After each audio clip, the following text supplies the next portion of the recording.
저를 낳아주시고 길러주신 그 부모님이 많이 생각납니다. 정말 생각만 하면 눈물이 나오려고요. 오늘도 어버이 날을 맞이해서 내가 설교를 제대로 할 수 있을까 괜히 그냥 팔풀이처럼 울기만 하다 강단 내려가는 거 아닐까 걱정도 많이 했습니다.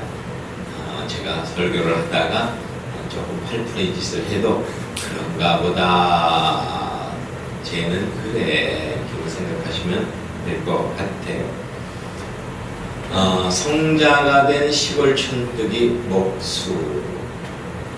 근데 주변에는 목사로 나왔는데 그거 잘못된 겁니다. 목사. 그러면 제가 성자가 됐다는 뜻인데 저는 아직은 저는 성자하고는 거리가 멀고요. 최초로 우리 기독교의 최초의 성자는 예수님이신데 그분은 시골 촌뜨기였고 목수였습니다. 그 당시에 가장 천대받는 직업 목수였어요. 그 당시 가장 존귀한 직업은 뭘까요? 바로 제사장, 율법학자, 산헤드린 공의 회원 이런 사람들이었는데 예수님은 그와 전혀 관계가 없는 목수. 여러분 목수하면 우리는 나무를 가지고 뭘 만든다고 생각하시는데요. 유대는 나무가 없어요. 나무가 없어요. 그래서 목수 그리고 유대에는요 탁자를 안 써요. 다 돌로 된 거 써요. 돌로 된 거 쓰기 때문에 이 목재를 쓰는 건 아주 고관 대작들, 아주 부자들만 쓰는데 이런 목재를 구하려면 해외에서 수입을 해야 돼요. 유대에 있는 나무 가지고는 오지 할 수가 다 틀려갖고 그래서 어떻게 보면 석봉이라고 보셔도 됩니다. 가서 돌을 깰 때 그 사이가 틈이 나면 거기에 목재를 넣고 망치를 두들겨서 그걸 갈라지게 하는 일인데 거의 목수 겸 석봉이라고 보시면 돼요. 그러니까 쇠약볕에서 그 돌들을 깨고 나르고 하는 그런 일들. 그리고 목수를 하려면 주문이 들어오면은 목재가 없어요. 만들어줘야 되는데. 그렇다고 당신은 선물로 받는 게 아니잖아요. 그러려면 어떻게 돼요? 예수님 자영업자잖아요. 그래서 일단은 예수님 돈이 없으니까 친인척들한테 돈을 빚을 내요. 돈을 빌리는 이런 어떤 사적인 금융업은 이스라엘이 가장 발달했어요. 성경에 보면 약 2000년 전부터 전도사는 잠언에도 돈을 빌리고 갚는 그런 얘기가 나옵니다. 그러니까 예수님도 돈을 빌려야 됐어요. 돈을 모아서 그거 가지고 어떻게 해요? 해외에 가는 무역상들이 주로 어디에 많이 했냐면 그 나사렛 근처 갈릴리 해변 주변에 무역상들이 많이 있었어요. 그 사람들을 부탁해서 저기 그 위에 레바논이나 시리아 그쪽에서 목재를 수입해 와야 돼요. 그리고 그 목재를 가지고 이 주문한 물량을 맞춰야 되는 거죠. 근데 이것이 대단히 어려워요. 그래서 예수님에 대해서 이사야는 어떻게 표현했냐면 가난의 고통을 아는 자다 그렇게 표현했어요. 그러니까 예수님께서는 정말 힘들고 어렵게 사셨죠. 지금도 여러분들 빚을 많이 짓고 살잖아요. 그렇죠?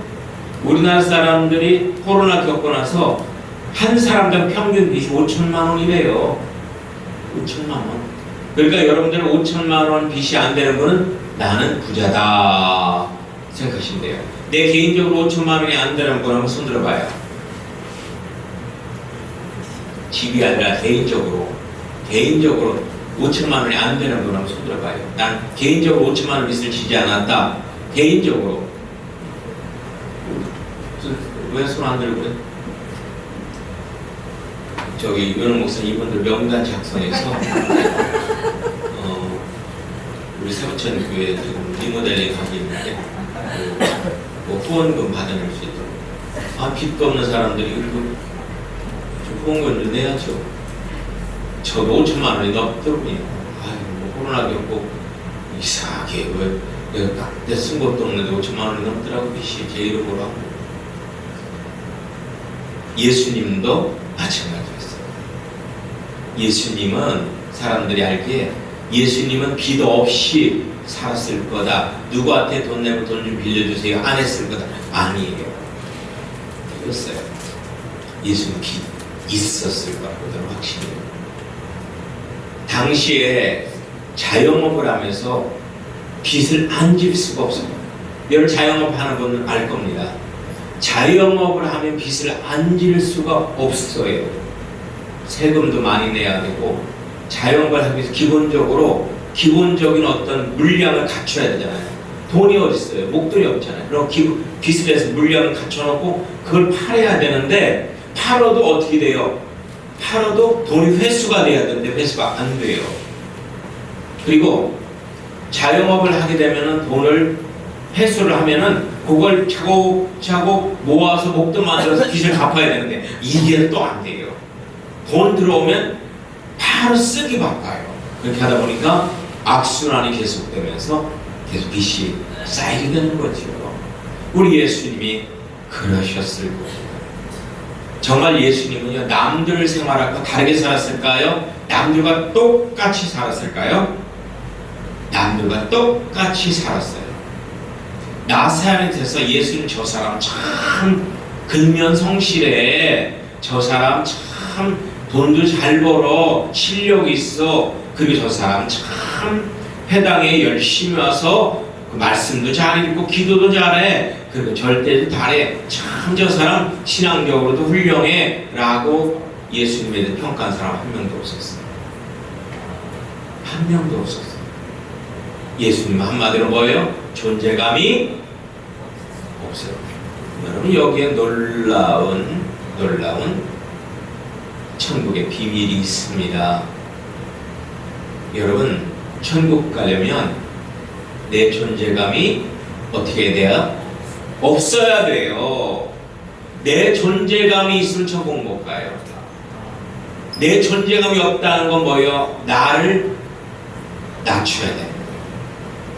하나님으로 채워야 돼요. 나는 무가 되고 하나님은 만유가 돼야 돼요. 그래야 하나님의 나라에 갈 수가 있어요.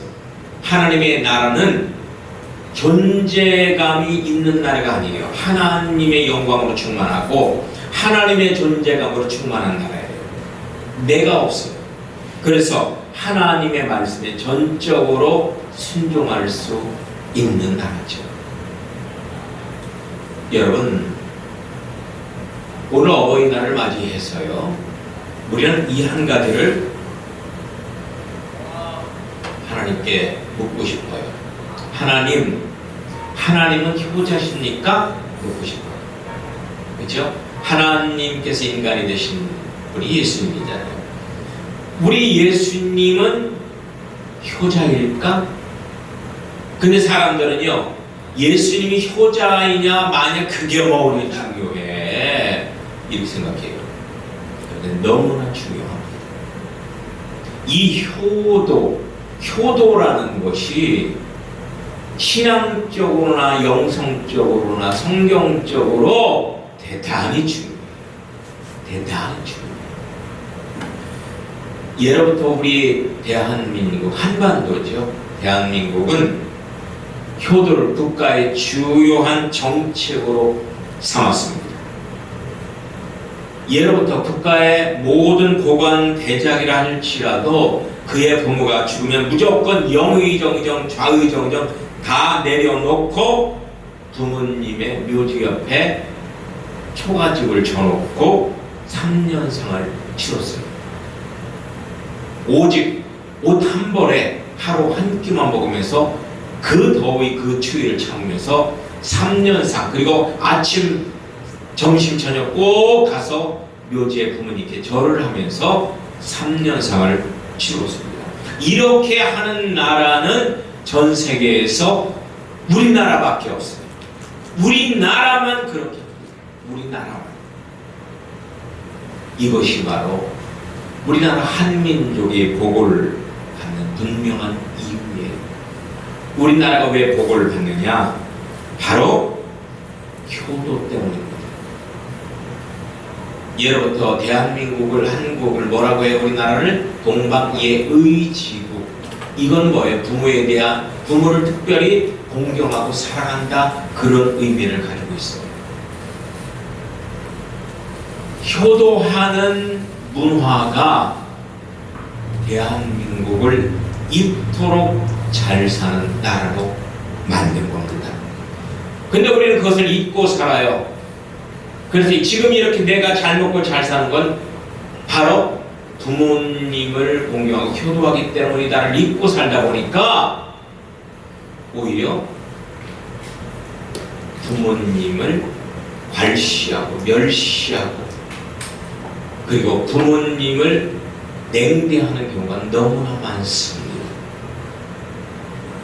부모님이 나이가 들면 뭘 생각해요? 어떻게 고려장 시킬까? 어떻게 요양원 보내고 그 재산 내가 다 가지고 쓸까? 이 생각합니다. 똥오줌 싸는 부모님을 나는 모시겠다라고 생각하는 사람은 거의 없습니다. 내 앞에서 80 넘고 90 넘은 엄마 아버지가 방구만 꿔도 바로 여보세요, 요양원이죠, 우리 뭐 와주세요, 바로 전화를. 방구만 꿔도. 그래, 자녀들 앞에서 부모님은 방구도 못 꿔요. 똥 나올까 방구도. 저는요 늑대를 아주 좋아합니다. 저 늑대 같은 남자예요. 아주 좋아합니다.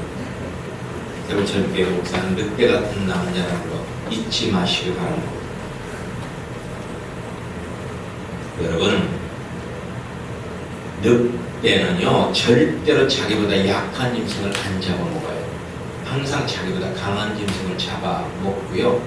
그러니까 늑대는 사냥했을 때 그 자리에서 아무리 자기가 배가 고파도 절대로 안 먹어요. 10리든 20리든 100리든 먹을 걸 가지고 물고 와서 자기 자식과 아내, 부모님께 먼저 드린 다음에 남는 것만 먹습니다.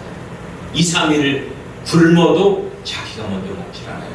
그리고 늑대는요 한 번 선택한 짝은요 죽을 때까지 안 버립니다.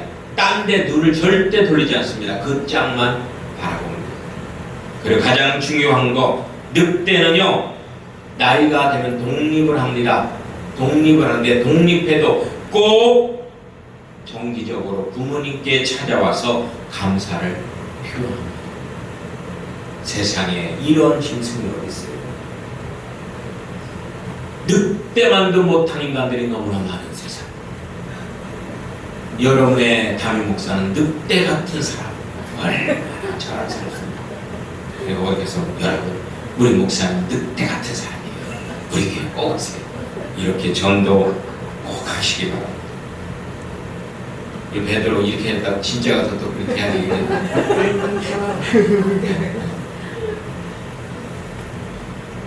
여러분, 우리 기독교인들은 효도에 대해서 많이 오해하고 있어요.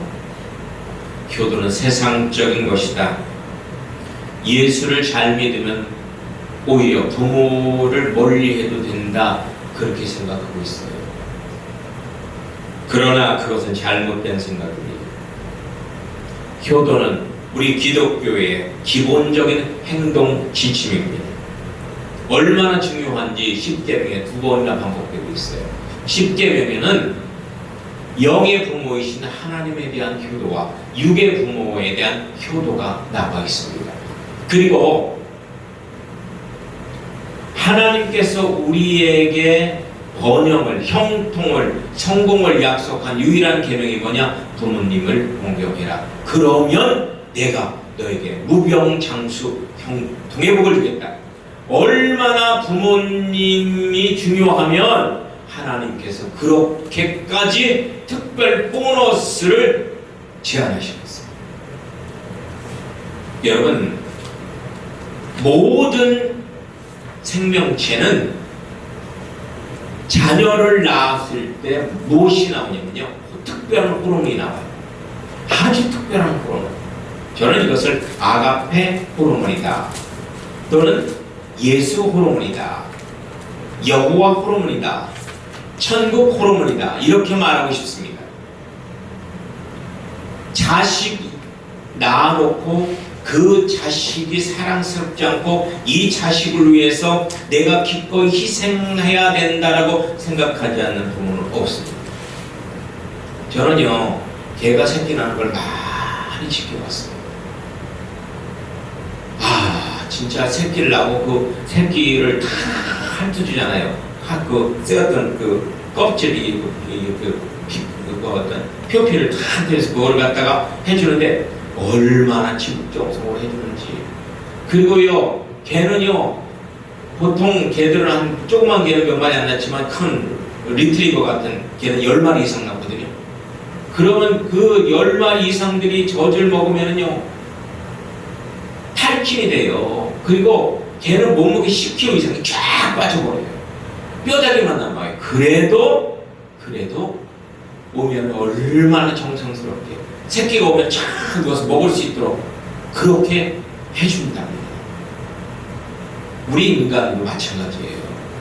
우리 인간도요, 자식을 낳고 어느 정도까지 자식이 성장할 때까지는 아가페 호르몬이 계속 나와요. 그래서 자식이 물에 빠졌다, 거기 뛰어들지 않는 부모는 없습니다. 솔로몬의 판결이 나오잖아요. 누가 진짜 부모냐? 솔로몬은 알았어요. 진짜 부모에게는 아가페 호르몬이 있다는 거. 그래서 이거 내 자식이라고 싸울 때 뭐라고 해요? 이 아이를 두두막 내서 각각 나눠줘라 라고 했을 때 한 사람은 맞아요, 그렇게 하면 되겠네요. 근데 한 사람은 몰라, 그러지 마세요. 저 사람한테 주세요. 저 사람이 어마어마합니다. 그때 솔로몬이 맞다, 아가페 호르몬이 아직까지 나오는 네가 진짜 엄마다, 이 사람에게 주라. 여러분, 아가페 호르몬이라는 거는요, 하나님께서 우리에게 주신 특별한 천상의 호르몬, 하나님의 호르몬입니다. 모든 생명체에 하나님의 호르몬을 넣어서 이걸 통하여 하나님의 사랑을 증명하기를 원하시는 거예요. 그래 하나님께서는 모든 사람을 인격적으로 사랑할 수 없어서 뭐예요? 어머니를 만들었다. 모든 어머니는 하나님의 현현입니다. 저는 우리 엄마를 생각할 때마다 이분은 하나님이다 라는 느낌을 가지고, 우리 엄마도 허물이 많았죠. 정말 우리랑 똑같이 죄성을 가지고 있고요. 그런데 저를 키우실 때 보면은 사람이 아니다. 어떻게 사람이 저럴 수 있습니까? 저도 그 어린 나이에 그렇게 생각했어요. 무조건적인 희생과 헌신을 하셨어요. 그리고 저의 모든 것을 다 받아주셨어요. 심지어는요, 우리 대가족 10명 이상 사는 대가족인데 아침 사람 쫙 차려갖고 먹으면 제가 그리고 화장실이 멀리 있어요. 화장실이 멀리, 풍당식이 멀리 있어서 지금처럼 바로 갈 수가 없어요. 그러니까 우리 엄마는 쫙 뒷시중 들고 하는데 나중에 와서 엄마가 이렇게 이 국에다 밥 말아서 먹으려고 해요. 근데 제가 옆에서 찡찡거리다가 어쩌고 가지고 엄마를 막 그냥 이렇게 보채합니다. 그러면은요, 이걸 보는 우리 엄마는 어떻게 하시는지 아세요? 그릇을 막 마시듯이 마신 다음에 우리 엄마 국그릇에다 재워주는 받았어요. 당연하게 받았어요. 당연하게. 여러분의 어머니도 마찬가지입니다. 마찬가지예요. 전 세계에서 가장 영향력 있는 단어를 조사했습니다. 5위 안에 아버지 없어요. 돈 없어요. 명예, 권력 없어요. 검사, 판사 없어요. 5위 안에 특히나 가장 영향력 있는 단어 1위가 뭔지 아세요? 1위 어머니입니다. 어머니. 원래 오늘 어버이날인데, 어버이 부인인데, 우리나라는요, 처음에는 어머니의 날이었어요. 그런데 아버지들이 섭섭할까봐 어버이로 바꾼 거예요. 미국 같은 데는 두 개가 있습니다. 어머니의 날, Mother's Day, 그리고 아버지의 날, Father's Day. 이렇게 두 개가 있어요. 근데 우리나라는 합쳤죠. 우리나라 나누면 참 좋을 것 같아요. 어머니의 날, 아버지의 날. 여러분, 오늘 본문에 보면은요, 예수님이 얼마나 지극한 효자였는지, 예수님의 효행이 얼마나 놀라웠는지를 알 수가 있습니다. 예수님은 10대 초 예수님이 여기 12살을 나왔는데 한국 나이 13살입니다. 유대에서 13살이면요, 그건 성인으로 보시면 돼요. 겨울은 정령입니다. 그 당시에는요, 의술이 발달하지 않았기 때문에 사람들의 평균 수명이 30대 중후반이었어요. 그 나이 되면 다 죽어요. 의술이 안 발달돼서. 그런데 예수님은 이 나이에는 뭐요? 성공할 수 있는, 그리고 예수님이 이 나이에 사람들에게 영향력을 끼칠 수 있는 그런 시발점이 되는 나이가 바로 13살. 이 나이입니다. 그런데 이 나이에 예수님께서는 예루살렘에 유월절 행사로 부모님과 갔다가 그 예루살렘에 있는 종교 지도자들, 그러니까 완전히 그 당시 고관 대작들이죠. 제사장, 바리새인, 서기관, 율법학자, 이런 사람들 앞에서 예수님의 종교적 천재성을 인정받았어요. 이제 끝난 거예요.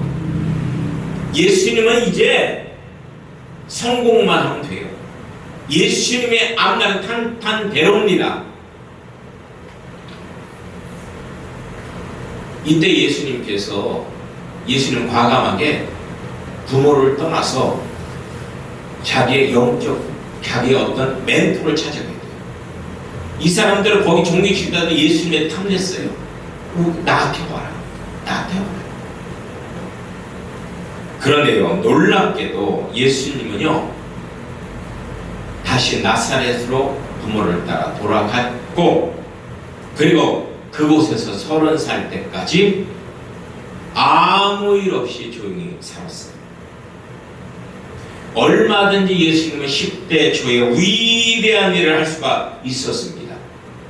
위대한 사역자, 놀라운 사역자가 될 수 있었어요. 부와 성공, 명예를 다 거머쥘 수가 있었습니다. 그런데 예수님이 나사렛으로 돌아갔을 때 얼마 되지 않았어요. 양아버지 요셉이 죽습니다. 왜 죽었는지는 안 나와 있어요. 그러나 예수님 10대 초반에 죽었다고는 다른 어떤 여러 가지 자료에 나와 있어요. 그런데 이 나이에 예수님은 결정을 해야 돼요. 내 성공을 위해서 출가하느냐, 아니면 홀어머니 모시고 평생을 이 시골에서 살다가 죽느냐. 이거를 예수님은 결정해야 돼요. 그런데 예수님은 뭘 결정했어요? 시골에서 홀어머니 모시고 평생 사는 것을 결정했습니다. 이런 분을 소위 뭐라고 해요? 이런 분을 뭐라고 해요? 바보, 멍텅이, 쪼다, 응심. 예수님이 그래요. 예수님 바보예요. 예수님 바보예요. 이런 바보가 어디 있어요? 응? 그냥 성공의 열쇠를 갖다 주는데도 거부하잖아요. 우리가 믿고 섬기는 예수님의 바보예요. 그러면 내가 예수님을 잘 믿는다는 건 뭐예요? 내가 바보가 돼야 돼요. 그런데 왜 우리는 조금만이라도 누가 남에게 나를 무시하는 소리 듣고 무시하는 눈빛만 보면 왜 그렇게 자존심 상하고 왜 그렇게 화를 내세요?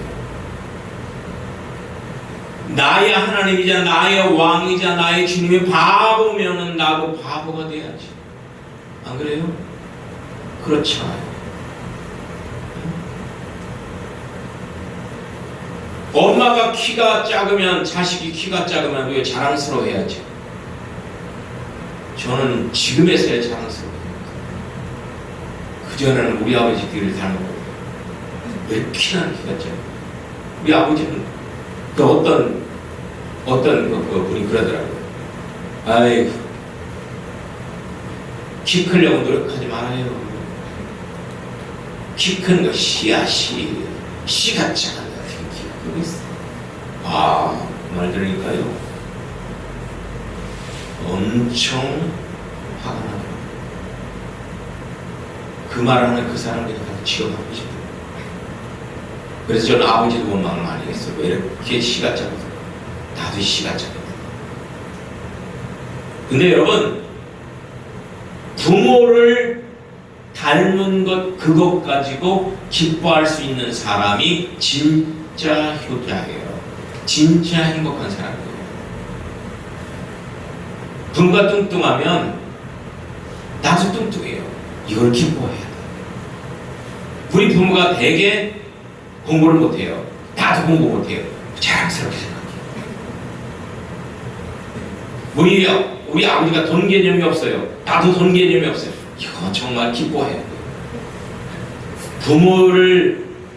부모의 것을 자랑스럽게 여기는 사람이 효자가 돼요.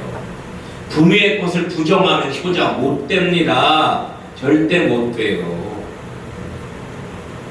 아유, 우리 엄마는 그냥 잠이 많아갖고 11시, 12시까지 해가 중치면서 잠을 자. 근데 왜 나도 하나님 영광 받으소서. 그런 엄마를 긍정해야 돼요. 여러분, 우리 예수님이 바보였기 때문에 나도 바보같이 살면 예수님 안에 있는 모든 것을 다 내가 가지고 있어요. 기독교는요 뭐예요? 세상의 바보가 돼요. 기독교인은요 세상의 바보가 돼요. 그래서 오리께서 오른 뺨을 맞으면 왼 뺨도 내는 거예요. 그러잖아요. 속옷을 달라고 하면 겉옷까지 주어라. 바보잖아요. 오리를 가고자 하면 심리까지 가져라. 멍청이잖아요. 바보 멍청이. 여러분, 이렇게 사는 것이 쉬워요, 어려워요? 쉬워요, 어려워요? 어려워요. 정말 어려워요. 그런데 이렇게 사는 사람이 복되는 거예요. 이렇게 살 때 참된 행복과 기쁨을 맛볼 수가 있습니다.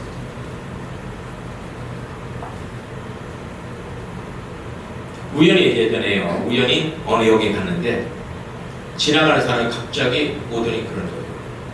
저 지갑을 잃어서 오는데요. 저 차 타고 부산까지 가야 돼요. 3만 원만 빌려주세요. 제가 꼭 계좌로 바로 보내드릴게요.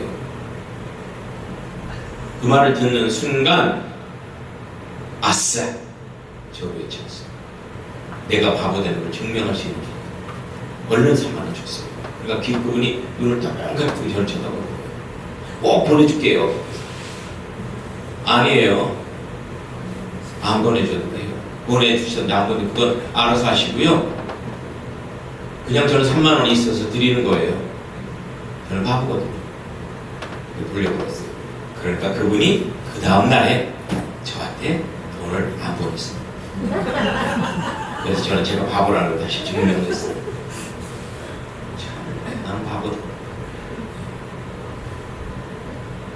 여러분, 예수님은요 거기서 홀어머니를 선택해요. 그리고 그 홀어머니를 모시느라고 아버지가 하던 유업을 그대로 이어받습니다. 예수님은 100% 인성을 갖고 있기 때문에 예수님도 성공하고자 하는 그런 욕심이 있어요. 부유하게 살고자 하는 정욕이 있어요. 인정받고자 하는 게 있어요. 그런데 어머니를 모셔야 되기 때문에 그 모든 것을 다 버립니다. 당시에 과부는요, 일거리가 없어요. 과부가 되면요, 가장 비참한 것이 과부였습니다. 거의 거지같이 살아야 됐어요. 거지같이.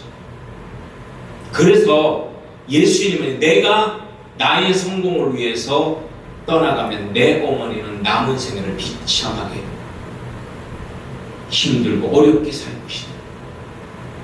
내 어머니를 나는 직업정성으로 모시자. 내가 설사 세상에서 많은 권력과 명예를 얻는다 할지라도 지금 내 어머니는 내가 필요하다. 내가 어머니 곁에 있어야 된다. 이렇게 생각하셨어요. 그래서 예수님은요, 결혼도 하지 않고 30세, 한국에 31세죠. 30세까지 어머니를 모셨어요. 그 나이는 뭐냐면요, 그 나이는 이미 인생이 끝나는 나이예요. 인생이 끝나는 나이예요. 여러분, 저도 이제 60 됐는데 제가 지금 뭘 어떻게 할 수 있어요? 못해요. 60 정도 되면은 새로운 거를 시도하는 것 자체가 어리석은 거예요. 시도하려면 30대 때 시도해야 돼요. 지금은요, 뭘 못해. 지금 제가 가서 이 나이에 개척을 해요. 이 나이에 무슨 제가 가서 뭘 어떻게 하겠어요? 해봤자 안 돼요. 예수님은요, 30살 때까지 결혼도 안 한 이유는 뭐냐? 그냥 예수님이 하나님이니까 안 했겠지, 그렇게 생각하지 말고요. 예수님은 온전한 인간이셨어요.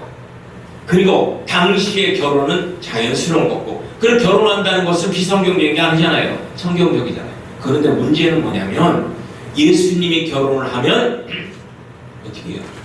엄마를 떠나야 돼요. 엄마를 떠나야 돼요. 결혼하고 엄마랑 같이 사는 문화가 아니에요. 독립해서 엄마를 떠나서 자기 아내 갖고만 살아야 돼요. 그러면 엄마는 내가 없이 엄마는 슬프고 외롭게 가난하게 궁핍하게 살아야 돼요. 그래서 예수님은 결혼도 안 하셨습니다.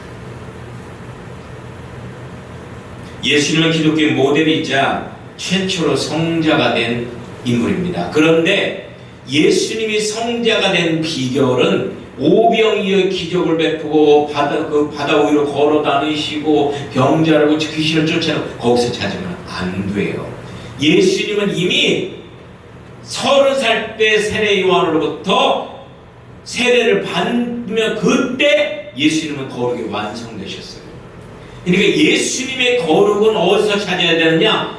생명과 먹는 비밀은 어디서 찾아야 되느냐? 나사렛 촌구석에서 어머니를 모시며 효도하는 그 평범한 일상에서 찾아야 돼요.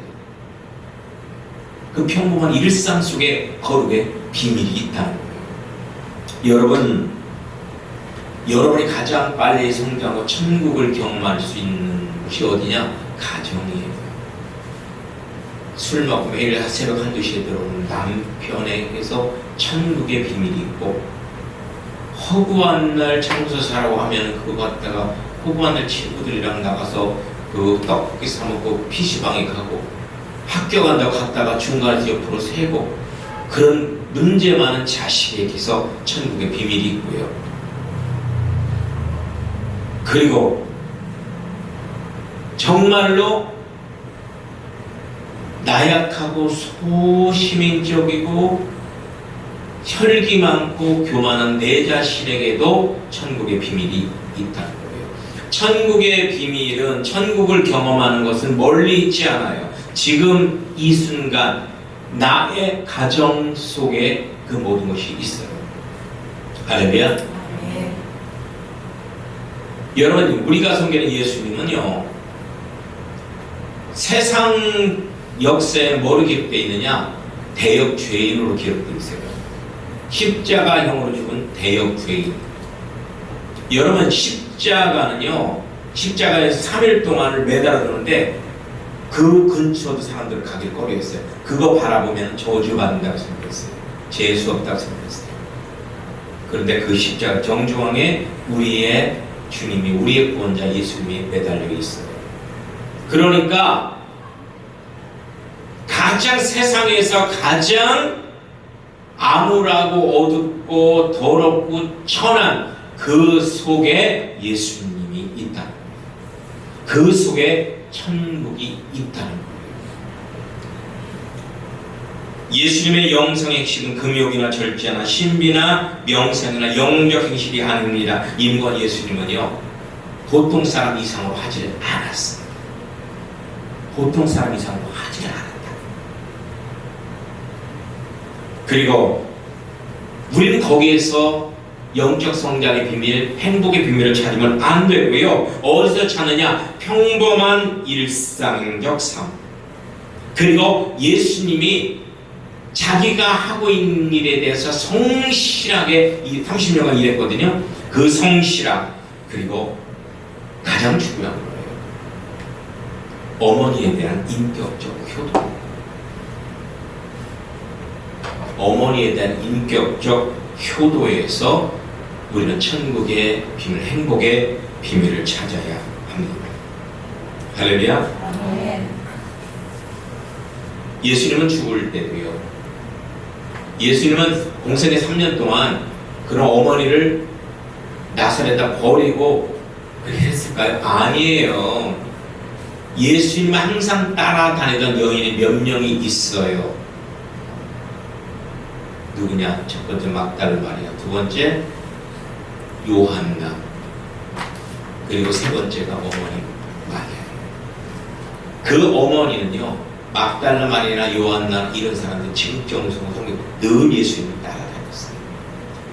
예수 어디까지 따라갔느냐? 예수님 무덤까지 따라갔어요. 예수님께서는 십자가에 매달려 죽습니다. 여러분 얼마나 고통스럽겠어요. 그런데 그 순간에 예수님은 요한을 보십니다. 그리고 어머니를 바라보면서, 어머니, 요한이 이제 어머니의 아들입니다. 요한아, 내 어머니를 부탁한다. 그렇게 하고 하셨어요.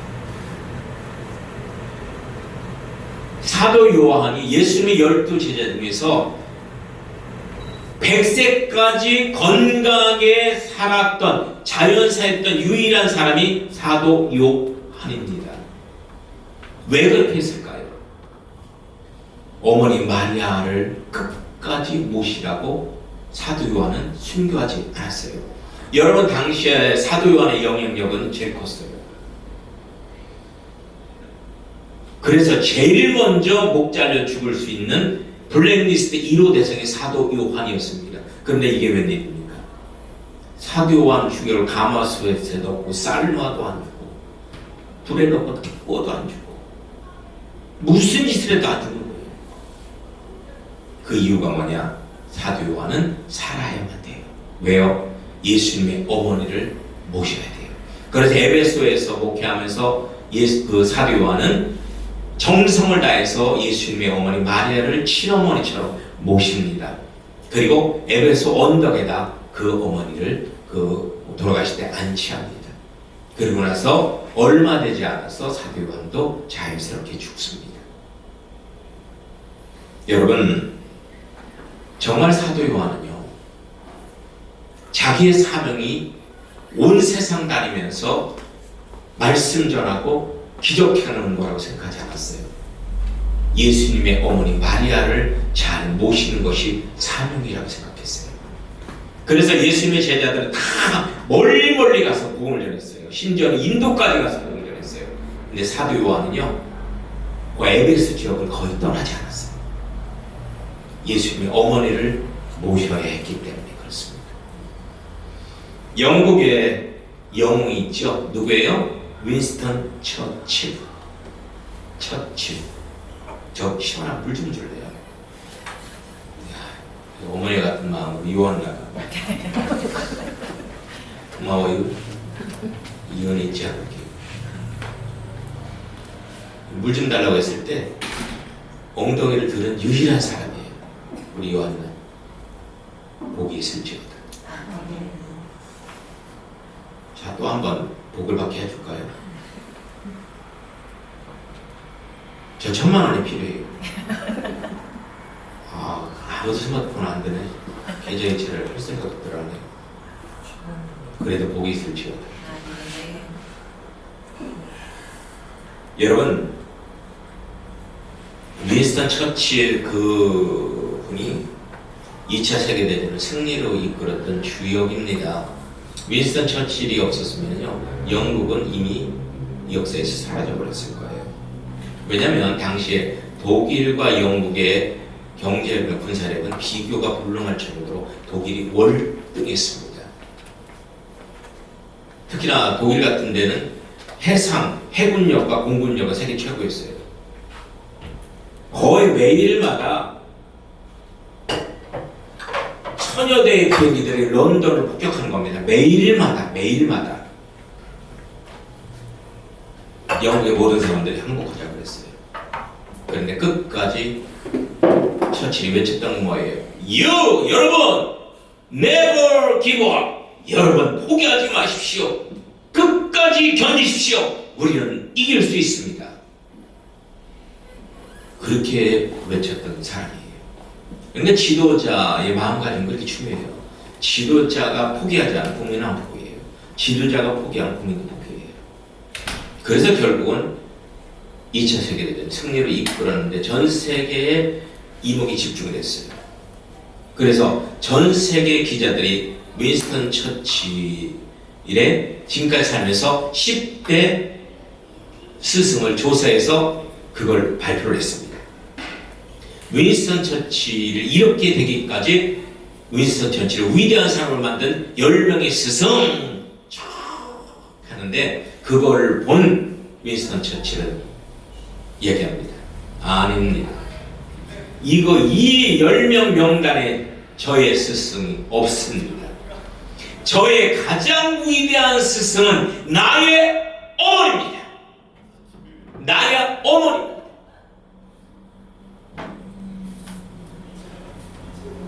맞습니다. 우리가 지금 내가 존재하고 지금 내가 평안하고 행복하게 사는 모든 것을 가능케 했던 유일한 분은 나의 어머니입니다. 우리가 사는 동안 잊지 말아야 될 분, 죽으면서까지 기억해야 될 분은 나의 어머니입니다. 저도 저희 어머니가 있었어요. 어용예 권사님인데 저는 마당 앞에 큰 미나리깡을 있었습니다. 저희 미나리깡이 아주 크고 잘 자라서 이걸 갖다가 다 베서 잘 다듬어 갖고 큰 어떤 이 광주리에다가 광주리에다 그걸 넣어서 머리에다 쥐고 20리길을 합니다. 어디 가냐면 북암읍 5일장에 가는 거예요. 그리고 그 미나리를 내려놓고 땡볕에서 구석에서 하루 종일 팝니다. 그거 다 팔아봤자 10,000원도 안 돼요. 10,000원도 안 돼요. 그걸 다 팝니다. 어머니는 물 한 모금 제대로 드시지 못하고 그 옆에는 큰 5일장 가면 큰 저기 가마솥에다가 왜냐면 육개장을 팔았어요. 그런데 그 냄새만 맡을 뿐 그걸 사 먹을 돈도 없어요. 다 팔아서 10,000원을 벌면 우리 어머니는 거기서 일어나서 육개장을 사 먹으러 가신 게 아니에요. 북암읍 내 유일하게 있는 조그만 약국이 있는데 그 약국으로 달려가셔서 뭘 샀느냐? 원기소를 샀어요. 원기소. 그 당시에 그냥 유일무이한 영양제라고 보시면 돼요. 영양제. 저는요, 우리 집에 원기수가 떨어진 날이 없었어요. 그래서 원기수를 어떻게 하면 맛있자, 고소하고 맛있잖아요. 그래서 막 심심할 때마다 먹었어요. 5알, 10알 심심할 때마다. 그래서 그때 체력하고 제가 20대 때는 거의 한 10년 동안 하루에 한 끼 먹을까 말까 그렇게 살았는데도 건강을 잃지 않았어요. 어렸을 때 그 원개소를 많이 먹어서 그런가 봐요. 저희 어머니가 그런 분이었어요. 그리고 새벽 4시면 여지없이 일어나서 제 옆에서 중얼중얼 기도하는데 저의 귀에 꼭 들어오는 말이 있었어요. 뭐냐? 하나님 아버지, 내 아들이 꼬리가 되지 않고 머리가 되어 하나님의 영광을 높이게 하소서. 매일마다 그 기도를 하는 거예요. 매일마다 꼬리가 되지 않고 머리가 될 수 있다. 그래서 세우천교회 머리 돼서 이렇게 설계하죠. 저 성공한 사람이에요. 무시하지 마. 성공한 사람. 그리고 중3 때 제가 청주로 유학을 갈 수밖에 없었습니다. 청주로 유학을 가서 청주에 있는 고등학교를 다녀야 하지만 거기서 서울 쪽으로 유학을 올 수가 있었어요.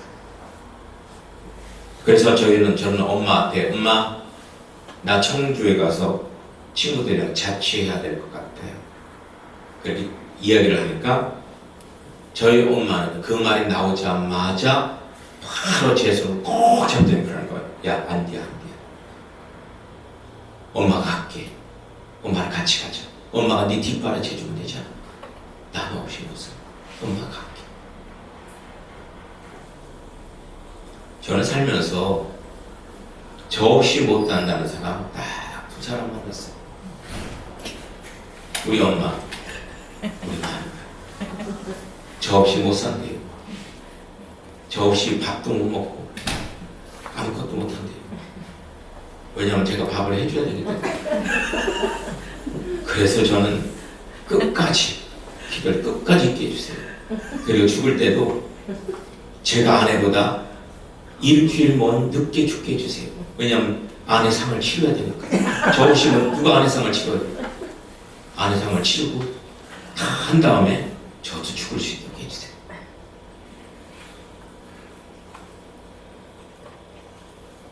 그런데 우리 어머니는 그렇게 하지 못하셨어요. 제가 중학교를 졸업하기 직전에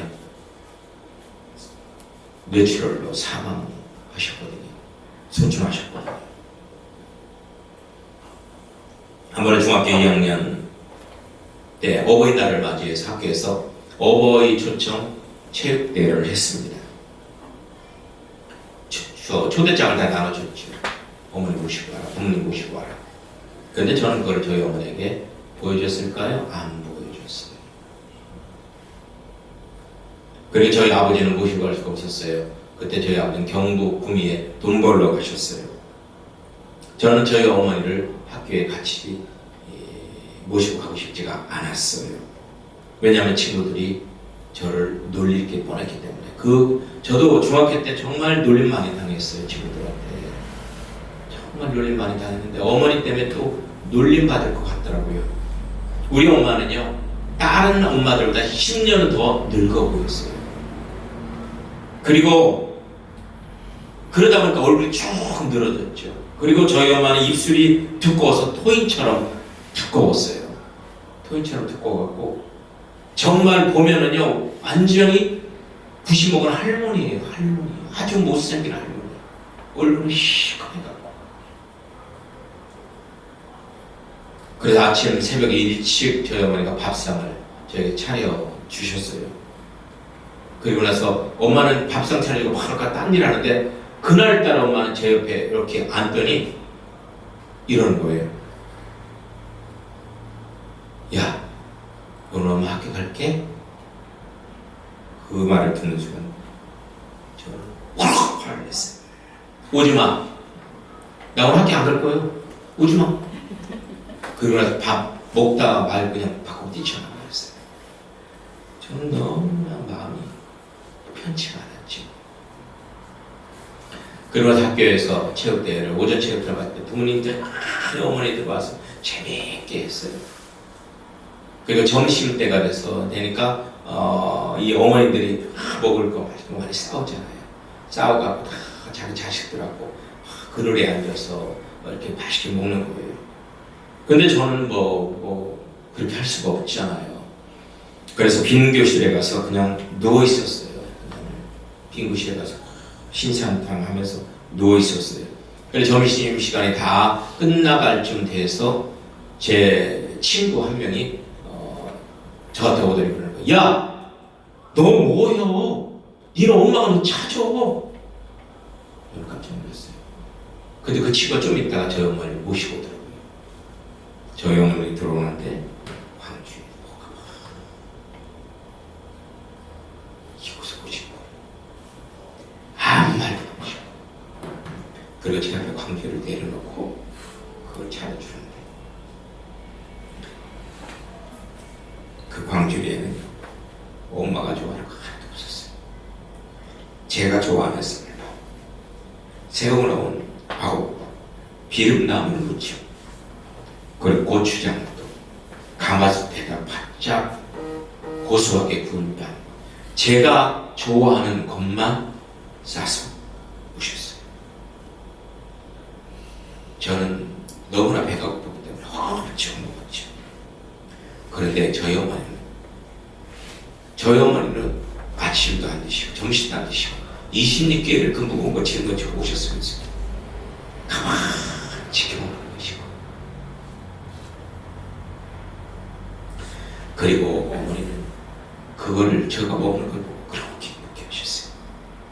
그래도 저는 미안해서 도저히 고개를 들 수가 없었습니다. 그리고 오후에 어머니랑 발을 서로 묶고 달리기를 하는데 저는 세상에서 그렇게 우리 엄마가 놀기 좋아하는 줄 처음 알았어요.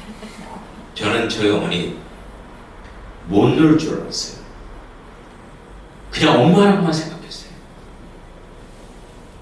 그래도 우리 엄마는 그렇게 놀기 좋아하시더라고요. 뛰는데 얼마나 따르를 까르고 웃으면서 얼마나 재밌게 하시는지.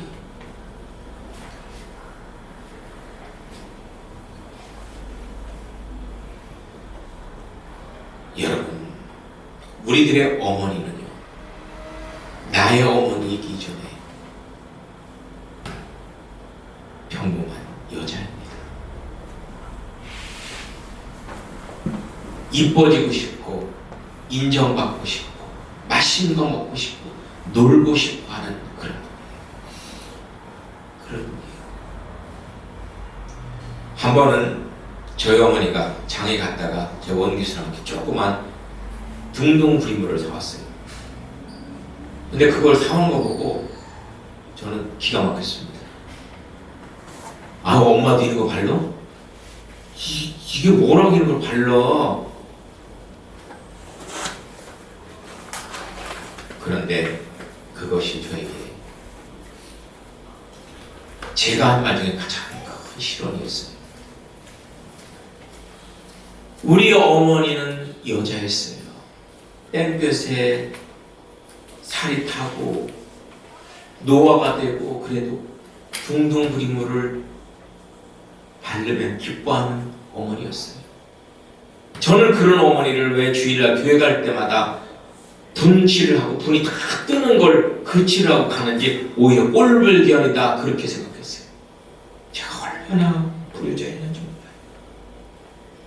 저는 만일 저희 어머니가 하루만 살아 계신다면 저희 어머니를 업어드리고 싶어요. 그리고 그렇게 어머니가 좋아했던 짜장면과 환타를 사드리고 싶어요. 그리고 서울 대공원 동물원에 모시고 가서 기린과 코끼리를 보여드리고 기뻐하는 모습을 보고 싶어요. 그리고 어머니께 꼭 이 말을 하고 싶어요. 제가 항상 어머니 들어가 있다 한마디도 못했어요.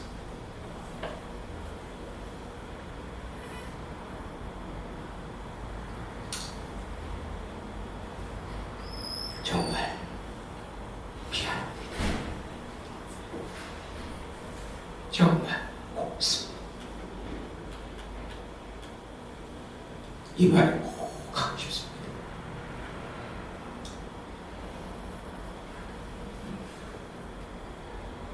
저는 천국에 가면 하나님한테 특별 부탁을 해서 어머니를 정기적으로 찾아뵙고 모실 수 있도록 저한테 허락을 해주십시오. 이렇게 하나님께 부탁을 드리고 싶어요. 여러분, 우리의 부모님은, 우리의 어머니, 나에게 오신 성육신하신 하나님이십니다. 그 어머니의 아버지에서 하나님을 못 느낀다면, 천국을 못 느낀다면 우리는 구원받는 사람이 아닙니다. 오늘 이 어버이날을 맞이해서 우리 부모님으로 받은 은혜를 꼭 기억하고, 남은 생에 여러분의 부모님이 돌아가셨더라도 남은 생애를 꼭 어머니 아버지 앞에 부끄럽지 않는 삶을 살 수 있다. 그렇게 사실 여러분이 되기를 예수님의 이름으로